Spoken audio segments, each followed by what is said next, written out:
Greetings and welcome back to my channel. Today we're going to be taking a look at the 2007 action thriller film I Am Legend, directed by Francis Lawrence and starring Will Smith. Let's begin. An attempt to genetically re-engineer the measles virus to cure cancer becomes lethal, infecting 99% of the world's population, turning those it does not kill into vampiric albino cannibalistic mutants called Darkseekers, who are extremely vulnerable to sunlight and prey on the few who are left unaffected. 3 years after the outbreak, in 2012, US Army virologist LTC Robert Neville lives an isolated life in deserted Manhattan.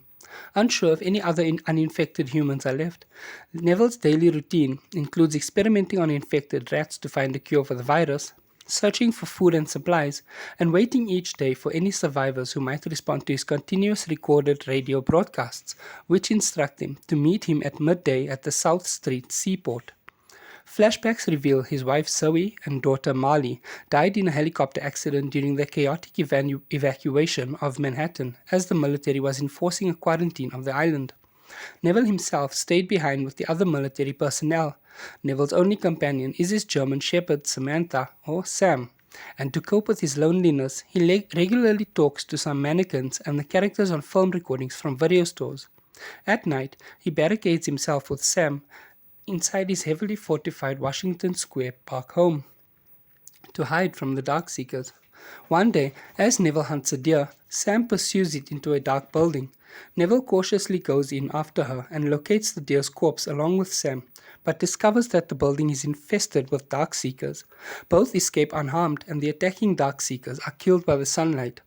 Neville finds a promising treatment derived from his own blood, so he sets a snare trap and captures a female Darkseeker. A male Darkseeker attempts to pursue them but is halted by the sunlight and returns to the shadows. Back in his laboratory, in the basement of his house, Neville treats the female, seemingly without success. The next day, Neville notices Fred, a mannequin usually at the local video store, positioned outside Grand Central Terminal, and shoots him in confusion.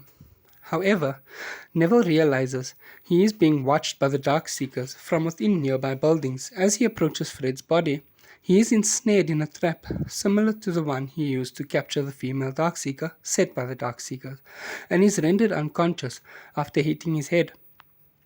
By the time he wakes up, the sun is setting and he is attacked by infected dogs. Neville and Sam eliminate them, but Sam is bitten during the fight. Neville injects her with a strand of his serum, but when she shows signs of infection, Neville is forced to strangle her to death as she begins to turn. Heartbroken and driven by rage, Neville ventures out and deliberately attacks a group of Darkseekers the following night. Before he is rescued by a pair of immune humans, Anna and a young boy named Ethan, who have traveled from Maryland after hearing his broadcast.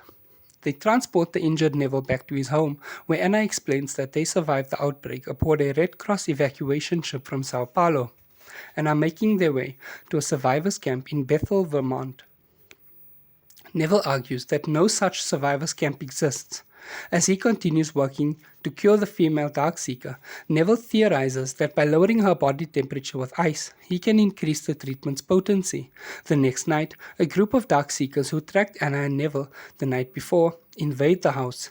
Neville, Anna, and Ethan retreat into the basement laboratory, sealing themselves in with the female test subject. In the theatrical ending, as the Darkseekers attack the lab, discovering the last treatment was successful, Neville assesses the situation as the Darkseeker alpha male rams himself against the glass door to break in. Neville draws a vial of blood from the woman he cured and gives it to Anna before shutting Ethan and her inside a coal chute in the back of the lab. Neville then kills both himself and the attacking Darkseekers with a grenade, saving the cure. The following day, Anna and Ethan arrive at the survivors' camp in Bethel, where they are greeted by military officers and other survivors before Anna hands them the cure. Anna narrates how Neville's efforts and sacrifices to save humanity ultimately became legend. In the canon ending, however, as the Darkseekers attack the lab, the alpha male Darkseeker creates a butterfly shape while attempting to break through the glass to the laboratory. Neville realizes that it is referencing the butterfly-shaped tattoo on the female Darkseeker's neck, and the alpha male and his followers have simply been trying to recover his mate. Neville puts down his gun and returns the female. Neville and the alpha male stare each other down, and Neville apologizes after seeing the latter emotionally respond to his mate's return. The alpha male departs with the rest of the pack. Once they are gone, a shocked Neville looks over at the many pictures of his test subjects and realizes that he has become a monster in the eyes of the infected, showing remorse for the experiments he has undertaken over the years. The next morning, Neville abandons his research and heads along with Anna and Ethan to Vermont as a changed man, in the hopes of finding the survivors' colony. They cross the George Washington Bridge while Anna delivers a hopeful monologue ending with the statement, "You are not alone."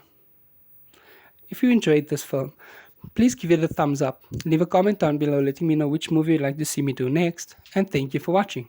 Goodbye.